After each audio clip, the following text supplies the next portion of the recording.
All right, can everybody hear me now? Okay, that's better. I'd like to thank everybody for being here today and Dr. Anaya for giving me the opportunity to present. Today, the topic he gave me, immunogenetics of autoimmune disease, is quite broad. And so I decided to focus this talk on a couple disease areas that we work on specifically in the lab, and that's lupus and Sjogren's syndrome.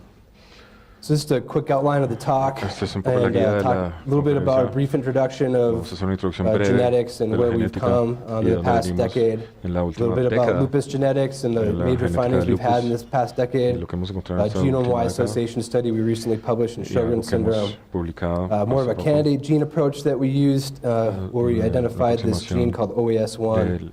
Then I'll kind of end the talk with diverging a little bit from genetics and dive a little bit more into genomics and present to you a little bit of data suggesting that long non-coding RNAs are going to be a big player in biological processes and the pathogenesis of diseases, including autoimmunity. Okay, so this is a picture from the NHGRI catalog from the NIH in the United States. And it shows that virtually every aspect of the human genome is involved in a pathogenic process in some way, shape, or form. And when you look at immune-related traits specifically, you also see that a large portion of the human genome is afflicted and can lead and predispose subjects to have an autoimmune disease. And so there's been a huge explosion starting basically in 2006. The first publication, Macular Degeneration, was published, doing a genome-wide association study and trying to look as comprehensively as we possibly can across the human genome to try to identify risk factors for diseases.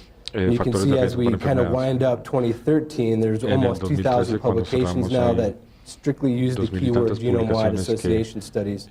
This does not comprehensively cover follow-up studies that maybe did not have the Go term, genome-wide association studies, so this number is quite a bit larger than that. When you focus on autoimmune diseases specifically, you notice a curve here that we're plotting.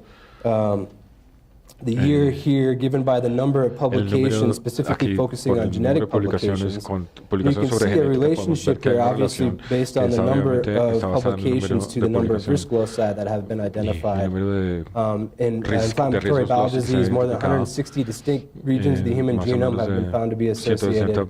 In RA, the number is over 100.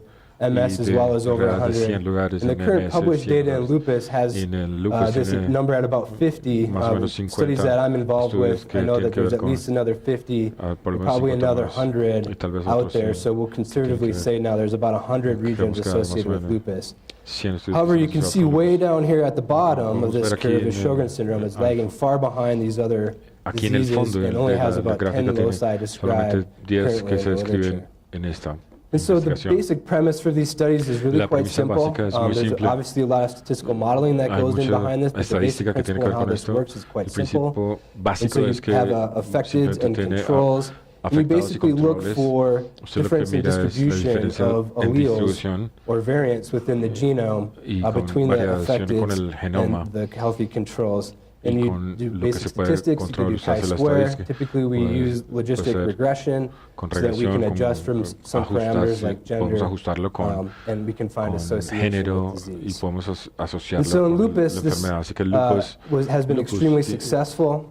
Although lupus genetics started some long time ago, starting first with the HLA. This was done before we could actually do real genotyping. This was done serologically, although we knew back then that HLA is playing a major component as a risk factor for lupus. The first variants to be described were these rare variants in C2, C4, and C1q, the complement loci. Although these are very rare, they're very potent risk factors for disease. If you inherit one of these deficiencies, you inevitably will get lupus.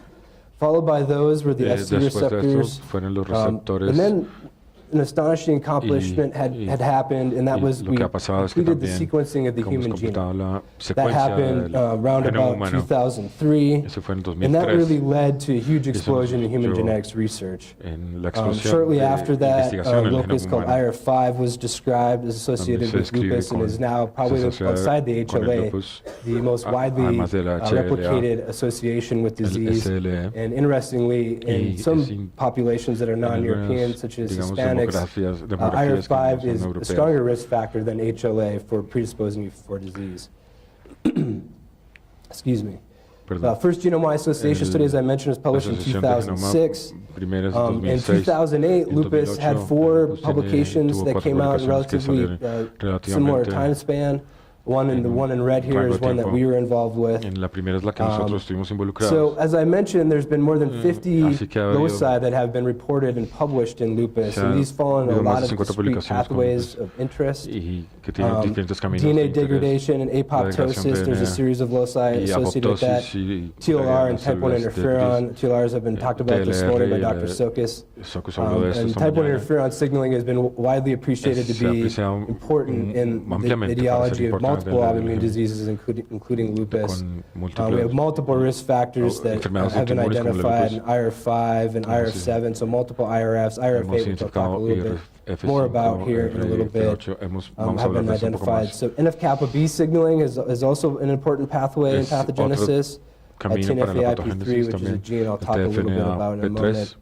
We got complex processing and phagocytosis, again, another important process, but also B-cell function, T-cell function, and neutrophil, and monocyte function as well have multiple loci that fall within these categories and are risk factors for lupus. So what may be a little more interesting to you as a group of clinicians is that there's been a number of studies looking at subphenotypes of lupus, and we found an interesting aggregation of certain genes, some of which giving risk for developing these symptoms, some of which are protective, and those protective are denoted by the asterisks here. For example, for oral ulcers, STAT4 has been identified as a protective effect. But you can see there's a number of loci that predispose one to developing autoantibodies. Malar rash, discoid rash, there's a number of loci as well. We talked a little bit about STAT4 already. Neurological symptoms, hematological symptoms. One I'll talk about here in a moment is CD44, which Dr. Sokas again talked about this morning, which is an interesting genetic finding there as well. TNF1 with vasculitis, and a variety of others. And you can see one thing that's interesting, STAT4, is early onset of disease has been identified, as well as ETS1.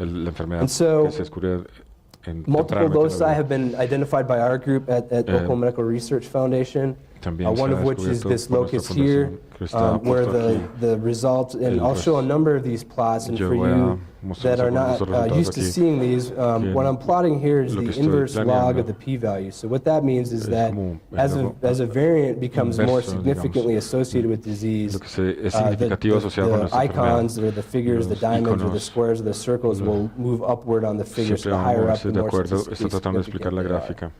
And so we have this region located right between this gene PDHX and CD44, basically the proximal promoter region of CD44, where we had identified sort of a suggestive association in a genome-wide association study. We replicated these variants in an independent set, and when we did the meta-analysis here, we achieved a genome-wide significance, and this is an important threshold, and all the genes I've talked about so far today have achieved this threshold, and this threshold adjusts for multiple testing, which is really important when you're testing a lot of variants, and is classically described as 5 times 10 to the minus 8 or less in statistical significance. So IRF8 is another gene that we've identified, again in that initial GWAS where we identified TNF-AIP3. We found some really modest suggestive association in the region of IRF8. We replicated these variants again in an independent cohort of European ancestry. And when we did the meta-analysis, both these variants exceeded genome-wide significance. So we also fine mapped this region, and so this is an important technique that is utilized to sort of refine genetic associations within a given interval. And you genotype multiple variants, and you take advantage of relationships between variants to be able to do what we call in silico genotyping, or using the computer to sort of infer what somebody's genotype is. And that's what we're showing here. The red would be the imputed variants, where the blue are the ones we actually observe. And you can see that we've got this peak of association that's downstream of IRF8, located between these two combinations. So this study also identified a few other genes, TMEM39A, which is interesting from the fact that we had multiple ethnic groups that showed association, but it also had an amino acid change that was the peak variant within this region. Although the gene function is unknown, which is sort of complicated our ability to study this further, it's interesting that this was an amino acid changing variant, since most of the variants we identified through these studies, and I would say greater than 80% of them are not located within protein coding sequences, and so their immediate biological ramifications are unknown. So another gene we have found is IKZF3. This variant was located between the promoter region of IKZF3 and ZPDP2. Again, we had multiple ethnic groups that showed statistical significance. And IKZF3 is a really interesting gene. There's been other variants and other genes within the superfamily, Icaro superfamily, that have been identified. And in mouse studies, they identified that mutant mice make double-stranded, anti-double-stranded DNA. If you knock it out, no immune response in mice. Although no function has been reported for the other locus there either. So a major bottleneck has happened, and I've talked a lot about association, but not a lot about what the actual associations are doing. And so there's been a big bottleneck in moving us past this point, and this is because of this phenomenon called linkage disequilibrium. So this is correlation between variants, as given in this figure. You'll see it displayed this way quite often, where SNP1 and SNP2 have an R-squared value of 0.99, where SNP5 and SNCs have an R-squared value of 0.02. So these two are very highly correlated with each other, where these two variants are not very correlated with each other. And this was really a big benefit for genome-wide association studies, and it lowered the cost and enabled us to genotype fewer variants, take advantage of large-scale sequencing studies, and impute, as I described earlier with IRF8, variants within regions and increase the density of our genotyping.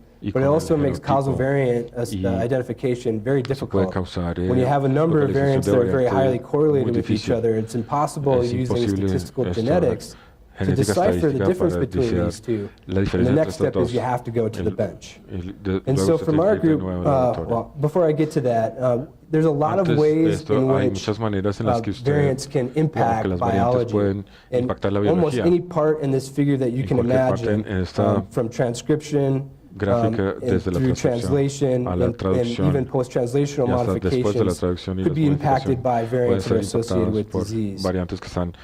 So one of the poster childs that our group has is this locus TNFA-IP3, which we originally identified in 2008 as associated with disease. And this was sort of early on in my career. And what was interesting about this was a couple things. So we identified this broad region of association. Again, we're displaying the observed variants in blue and the imputed variants in red. Okay, so we identified association with Europeans and Asians. We broke out Koreans here just to show them separately. We found no association with African Americans. So we imputed and did some statistical testing and sort of elicited some interesting findings. And so it really was manifested by a resequencing study that we did. This was well before large-scale whole genome and exome sequencing studies had been going. In particular, the 1,000 genome study, which is just wrapped up now. But what we identified, if you see here, we've got the reference here, we've got heterozygous for risk and homozygous for risk. And here in red, you can see that we identified a single base deletion next to a SNP. So this was not present within the 1,000 genome set.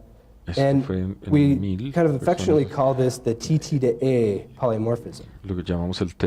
So conditional analysis, which is just a statistical test that basically tells us that we use statistics to say, is this variant accounting for every bit of association in the region? And it did, but that doesn't break the correlation that we talked about before. And so we had to go to the bench and do a little bit of molecular biology to actually prove that this variant was the actual causal variant. So I'll walk you through this a little bit here.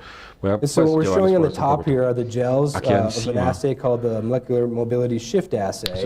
What this does is it tests between risk In non-risk alleles, whether or not transcription factors bind differently to a given piece of DNA. And down here below, we're showing sort of a quantification of these gels and multiple replicates of it, where we show that if you had the risk variant here on the left, you bound this particular protein less, and at in this point, we don't know what protein it is, but you bound protein less than the wild type did. Which is given here on the right. So, and we did this in 2 independent cell lines. So another interesting observation we made was that on the left here, I'm showing European and Asian cell lines where we looked at the mRNA expression of TNF-alpha-3. And we noticed there was a statistically significant difference in the expression of this locus with the risk genotype AA given here. But when you looked at African Americans here on the right, they had no difference. And again, that same phenomenon manifests itself at the protein level. And so, after I moved on, an interesting study came out by Pat Gaffney, who's the leader of this work, in which they've continued on and studied this molecularly. And they did a luciferase assay where they showed that this particular piece of DNA is acting as an enhancer element. So it's not the element responsible for promoting the entire expression of TNF-alpha-3, but it works to enhance the expression of this locus. And what I think is even more interesting is given in this figure here. And so what we're showing here is the TNF-alpha-3 coding region here. And the variant that we're studying is actually way downstream, way off the screen, way down on the 3' end of the coding region, way down here. I can't even show you because it's so far downstream. But what they showed was that that piece of DNA is actually looping all the way back over to and peaking at this peak looping is occurring and interacting with this region, the proximal promoter region of TNF-alpha-3. And acting to assist the promoter region in enhancing expression of this locus. So TNF-alpha-3 is a really important gene in the NF-kappa B pathway. It works to attenuate NF-kappa B responses after initiating signaling through the TNF receptor. And it works by binding RIP and ubiquitinating at K48, but de-ubiquitinating this molecule at K63 and stopping NF-kappa B responses. And so if you lose the brakes that TNF-alpha-3 or the protein called A20 leads to, you kind of get unchecked NF-kappa B signaling going on. And so this is another interesting study I thought I would show. It's a different approach that was led by Betty Diamond and Peter Gregerson. And instead of doing expression of a locus, they looked at differences in transitional B cells and early and late transitional B cells by a given genotype. And interestingly, if you had the risk genotype for this particular variant, they saw a difference in transitional B cells with the risk variant here on the right. And this they identified was really focused on the late transitional B cell population, where again, they found a very significant difference with the risk genotype A. Okay, so lupus is quite far down the field, and as I mentioned earlier, there's been multiple additional loci that will be coming out in publications here in the near future, both genome association studies of non-European populations, but also this immunochip that was developed a few years ago, in which a multi-ethnic study will be coming out, again, which will describe a number of new loci. So now I'm going to switch gears a little bit to a disease called Sjogren's syndrome, and so I'm going to describe a little bit about it, which I don't know how many of you are familiar with this disease. Dr. Sokis this morning elegantly described lupus, but I needed to give you a little bit of a feel for what this disease is like. And so, like lupus, it's a chronic disease. It's an autoimmune disease characterized by autoantibodies to anti-Ro and anti-LOX, as well as dry eyes and dry mouth. Like lupus, it has an extreme bias towards females. 9 to 1 is, I think, very conservative. I've seen estimates as high as 20 to 1. Unlike lupus, it manifests itself later in life, usually well after or shortly after childbearing ages. And there's a lot of challenges to this disease. Diagnosis has been very challenging, partly because of the overlap with lupus, but it can take a number of years. for a patient to actually get a diagnosis for this varios años disease. hasta que se pueda diagnosticar bien esta All enfermedad. of this, given that it's Todo still esto quite que prevalent, so pero in the es bastante population, prevaleciente, digamos, esta primary enfermedad. Sjogren's syndrome, which is El Sjogren's syndrome standing primario de alone, is ese about es 0.7%. This 0.7%. doubles when you account for Sjogren's syndrome plus el another doble cuando accompanying es- autoimmune disease. Cuando tiene otra And enfermedad al so it's lado, quite more common than lupus, which is autoinmune, frequent at que about es bastante 0.1%. común en el And so the criteria for lupus. Sjogren are given here.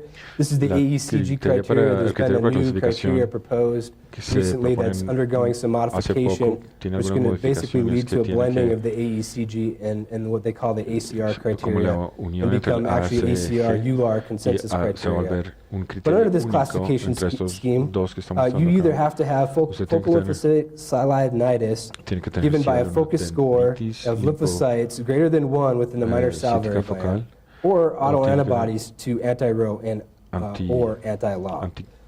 You have to have either tiene que tener a también combination of 3 of the combinación remaining 4, de 3 de los 4 Schirmer's test being positive, which is just a el strip test you put in the eye Schirmer to que measure salga dryness. positivo Lissamine de green la- staining, los which is a secos measure of ojos. corneal damage. de Whole daño stimulant córnea, salivary flow, which is basically just spitting in a tube for a también given set of flujo time. salivario And then there's subjective saliva no evaluations of estimulado. dry eyes and dry mouth, which are basically la evaluación de validated ojos questions. for secos y disease.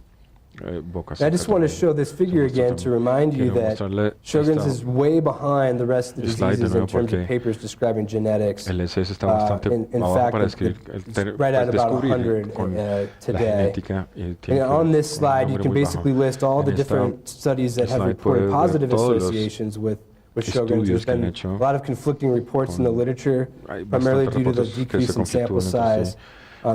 I'd say con the by and el large, tamaño de all las the muestras. association studies have punto principal es que kind of aggregated around the HLA of court, which has been identified back se in the ha identificado 1970s. en But IR5, where there's los been multiple 70s, studies that have found el association, IRF5 as tiene well as encuentros STAT4. de asociación So because this y is a lo mismo late el onset disease, STAT4. Sjogren's missed the linkage studies that were done Tenemos prior to estudios genome que hemos- association. estudios And there que se have han been a hecho, few han microarray hecho, studies done that have kind of focused in on type 1 estudios de interferon inducible microensayos genes and the type 1 interferon que signature tienen as que ver- being a prominent feature of this ha sido una disease, característica similar to lupus. So fundamental en recently we esta published a study, a parecida a genome lupus. association study in Sjogren's syndrome, Entonces, which hemos happened visto to be esta enfermedad simultaneously CS published y ha with a group sido from simultáneamente China. publicada con un grupo de China. In our study, Y we nuestro estudio, utilized our cohort at the nuestra- Oakland Medical Research Foundation, which we vamos, comprehensively evaluate Sjogren's.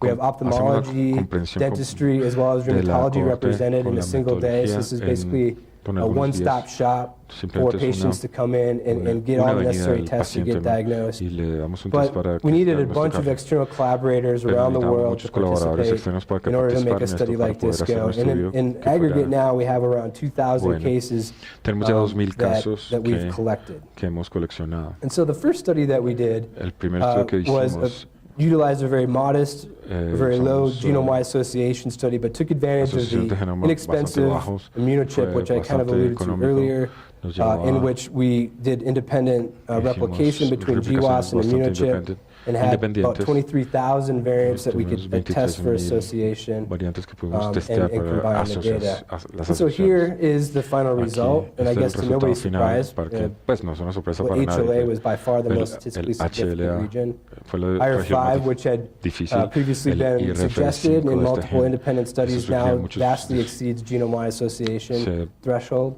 pues, as well as lleva mucho STAT4. más allá que And we found some new el genes STAT4, associated with también Sjogren's otros syndrome, genes asociados, IL-12A, TNIP1, IL-12A, BLK, and TNIP1, BLK y So we had a number of CR5. regions that Hay also showed bastantes suggestive regiones que evidence, muestran notably sugerencia TNFA-IP3, which de just evidencia, missed the genome-wide significance threshold, también se ha, which no se ha showed pasado, digamos, some con, sort of replication in two con la independent sets. replicación de dos When we had sets. 21 additional loci that was Tenemos basically driven by the immunochip, in Otros which 21 casos que se han association investigado was suggested. y se han sugerido en So estas here I'm showing a investigaciones. zoom Lo mismo que plot estoy of the HLA, mostrando es and interestingly, and I guess not surprisingly, un poco we el identified metaanálisis multiple del effects in this HLA. region. It's a very complex region. Es una región There's a bastante lot of compleja. polymorphisms within the HLA, which makes it very difficult Es muy to study. difícil estudiar That coupled with the extreme linkage disequilibrium, which we talked about earlier, within this region makes it very difficult to sort of identify and localize associations. And so peak association was in class 2, and the secondary effect that we identified was also in class 2. And so to sort of go back and look at historic studies that have been done using classical HLA typing, we use this software called HiBag, which basically allows you to use the SNPs to infer the classical alleles. And we found that this peak association was accounted for and is synonymous with this kind of ancestral haplotype that had been described previously, the DRB10301, DQA10501, and DQB10201. So one interesting thing that we found was when the secondary effect, that the SNP in the secondary effect, the peak SNP in the secondary effect, accounted for HLA DQB10501, but the opposite wasn't true. So the classical allele could not account for the SNP. And this could mean a few things. It could be that the SNP is tagging other functional effects that the classical allele is not. Which is probably the most likely, or it could be that DQB10501 is just resting on the same haplotype that the SNP is accounting for, and it could be just a false positive.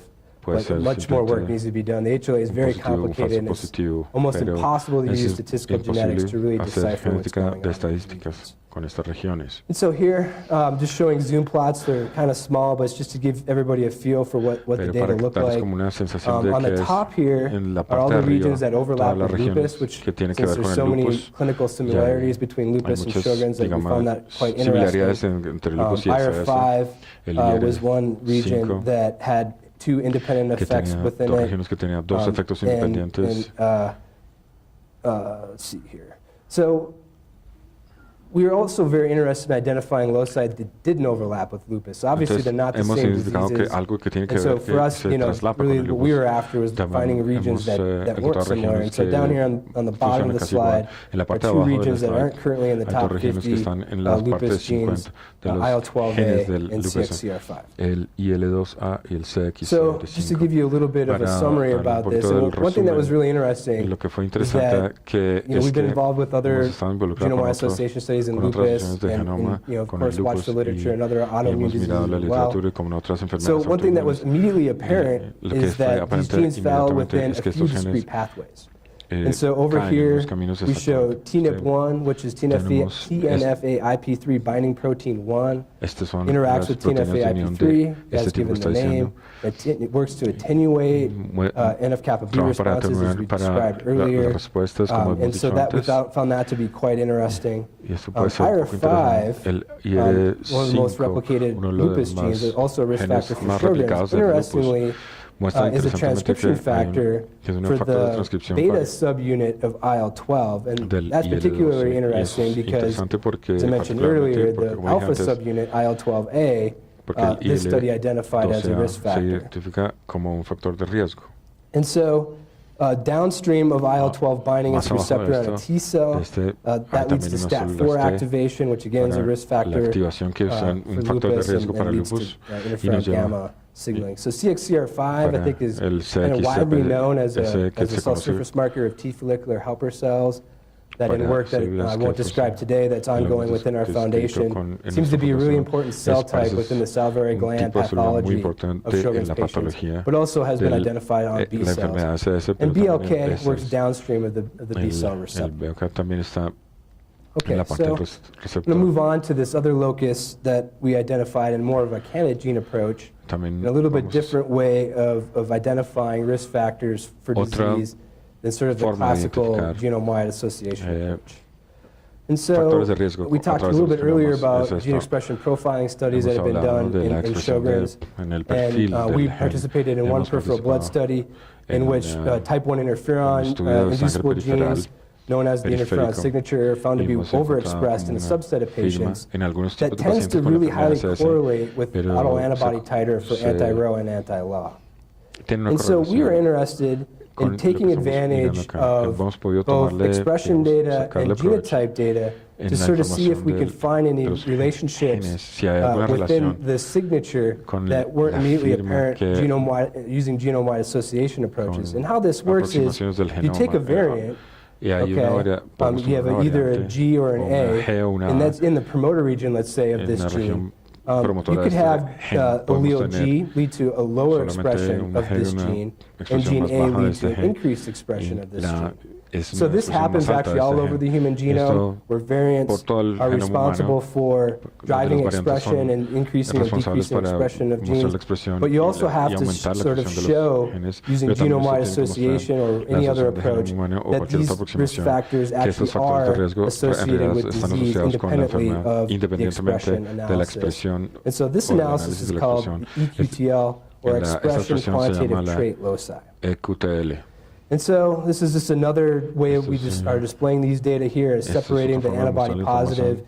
This sort of what we call intermediate El group, where they are anticuerpo positivo, somewhat un grupo overexpressing type 1 interferon que distal genes, but not donde se as está heavily, and you can mostrando see maybe kind esta of hard to expresión tell, también. but Es the difícil colored de squares decir, are anti-Rho or anti-law pero positivity, son and los they're genes not as anti-Rho anti-Rho or y no anti-law son tan positive. anti-Rho And como then you have these positivos, subjects pero over usted here on tiene the los right, sujetos en which, la although derecha they're cases, they don't have autoantibodies, no tienen but they tend autoanticuerpos, to pero not tienden overexpress type 1 interferons. And so o sea, no we tienen decided to expresar sort of en look at estos the genes.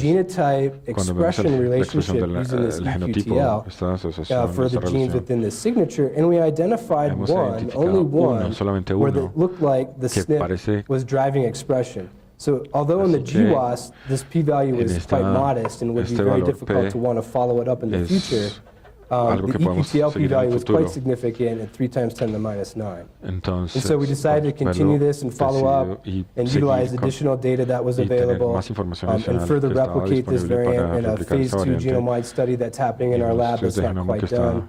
And then in en some nuestro additional laboratorio no está samples, we terminado just did todavía. a TAC-BAN, which is just a single SNP assay. Y también es un And now we ensayo achieved genome-wide de SNP. significance for this gene. También And so tenemos- contrary to previous work where we contrario de would lo que sort of hemos hecho identify the risk locus using genome-wide association approaches, Cuando then hacemos dive este into tipo the de function, aproximación y we luego sort ir of a la reverse función. that here because this is such a prominent signature in the Es una disease. realmente So OAS1 is a really significativo important encima de la- gene in the del immune enfermedad. system, ¿Cuál es in the el innate immune gen system in importante en particular. So it's enfermedades responsive to autoinmunes? viral infection. Tiene que It's a ser- 2' responde a la 5' infección viral. oligoadenylate synthetase, and what it does is it leads to Y lo que activation hace es of que RNase L, which then goes in, degrades viral RNA, and sort of inhibits the viral Hace que response. And so one thing that was inhibe la interesting was that respuesta other viral. studies of Otros HCV estudios del and West Nile HCV virus had y el reported WNV suggestive associations that this SNP led to asociaciones que increased este infections corte of these viruses.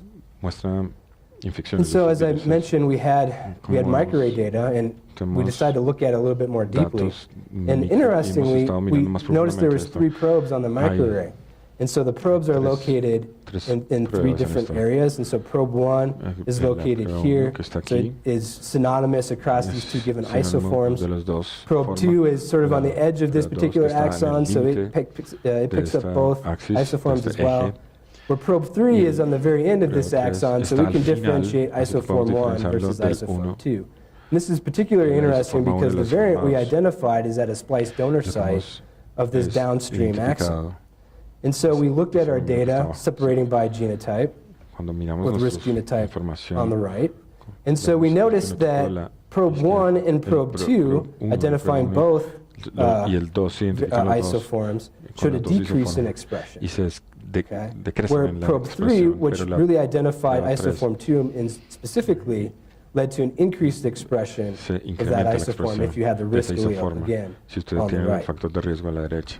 And so we had an RNA sequencing study going on in the Tenemos una lab, secuencia- which we'll talk a little bit more about in a Vamos a minute, hablar but we en utilized un those momento, data pero as well to usamos kind of esa- feed forward. And the beauty of RNA esa sequencing información is that it's sequencing lo based, and importante so es you que don't have está probes, basada and en so la anything secuencia, that's usted no there, you'll tiene see it.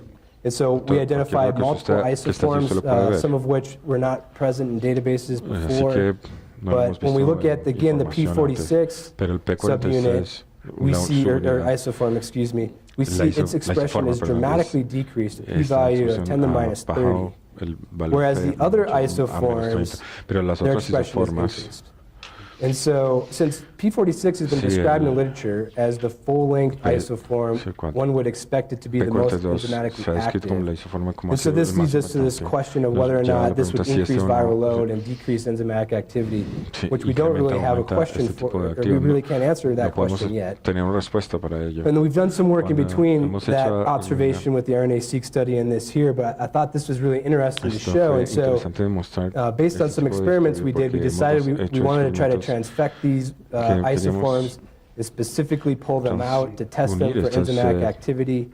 But surprisingly, we weren't able to generate protein for the P48 or the P44 isoform. This despite the fact that they were making mRNA. And so we did further truncation assays and sort of identified this area between base 1047 and 1155 as really contributing to this idea that P48 and P44, or sorry, specifically P48 won't make protein. The bases are a little bit different, amino acids are a little bit different, excuse me, down here on this particular molecule. And so this leads us to wonder whether or not it's a decrease in protein is leading to a decrease in enzymatic activity possibly, or it could be that these proteins just inherently are enzymatically active. That work is still needing further investigation, and it's something that we're currently working on very, very hot and heavy in the lab. Okay, so just in the last few minutes here, I'm going to talk to you a little bit about long non-coding RNAs and their relationship to Sjogren's syndrome. And so I'm going to come back to this slide here. Again, there's a lot of ways that risk variants could affect the human genome in general. You know, one thing that wasn't really well known before was this category called long non-coding RNAs. So we knew about small RNAs, microRNAs for several years now. But recently, 2012, this big consortium called the ENCODE project published a whole bunch of papers simultaneously, and they had a couple of really important observations, I think, that were made. And the first was that, contrary to our previous belief that there's protein coding and then maybe a few microRNAs and that's it, with protein coding accounting for a very small minority of the human genome, they identified that 62% of the nucleotides, so that's 62% of the 3.8 billion nucleotides in the human genome, actually lead to an RNA molecule of greater than 200 bases. So about 31% of those are intergenic, so they don't overlap with protein coding, and most of them are in protein coding gene deserts, while only 5.5% encodes for protein. And so since this time, there's been a variety of efforts to try to catalog these things. There's now been more than 95,000 distinct long non-coding RNAs identified in the human genome. And what we believe is that it really leads to this diversity in biology, or is one way that diversity in biology can occur within the human genome. So what do these things do? So they don't make a protein, and so regulation of gene expression was thought to be very simplistic in the past, where proteins may just bind promoter regions, enhancer elements. But work that's been done primarily in cancer has shown that that's not 100% the case, and that you have non-coding RNAs working as signals, maybe to bring in these molecules, decoys, so they'll take away inhibitors of transcription or move away the molecules that are promoting transcription, leading to it turning off. They work as guides to sort of bring proteins into a specific location. And they also work as scaffolds, and you can imagine that when these complex multi-protein structures that have to come together on promoter regions, that the proteins themselves may not be mediating this as much as having a non-coding RNA, which I will also suggest that render sequence specificity. And so binding motifs are present throughout the genome. They're synonymous. If you have a STAT4 binding site, it's the same in every gene. But when you have non-coding RNAs, they're nucleotides, and so they can render sequence specificity. And so there's a lot of examples. I think the biggest historical example, and one of the only long non-coding RNAs that was described prior to 2012, was this one called EXIST. So it leads to exon activation. So it is what really makes the bar body within the cell, basically. It brings the proteins in that are necessary to do that. One other one that was identified prior to this study was called hot air. So it represses the HOX-D locus and has really been found to be a great marker of metastasis in multiple cancers now, but starting primarily in breast cancer. PCAT1 or prostate cancer associated transcript 1 has also been identified as a really good biomarker for metastasis in prostate cancer. And the original finding of this paper, they also identified multiple genome-wide association hits that occurred within this transcript and led to differential expression, as well as some differences in splicing of this transcript. So in the immune system recently, some have been described where this one called NEST regulates interferon gamma expression. And one that might be interesting to this group in particular is this one called long non-coding RNA P21. And so this paper that recently came out in arthritis and rheumatism showed that methotrexate actually activates this long non-coding RNA and leads to the downregulation of NF-kappa B responses within patients. So we described a little bit before, we did an RNA sequencing study in Sjogren's syndrome.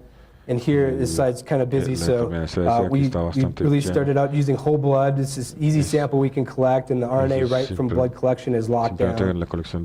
We did 60 cases in 30 controls. We went for about 30 million mapped reads per sample, which is what the literature suggests is what is needed for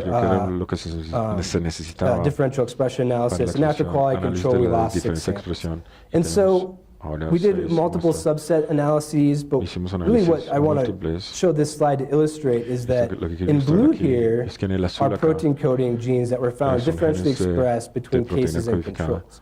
So the rest of the pie here is all non-coding RNAs of different varieties, pseudogenes, but in the red are all long non-coding RNAs. And so you can see no matter what subset analysis we did, we found a lot of long non-coding RNAs. The only one we didn't was when we compared rho positive to rho negative, which the big difference we really found between these two is type 1 interferon expression, which we talked about earlier. And what was interesting is that a lot of these non-coding RNAs were identified across subset analyses.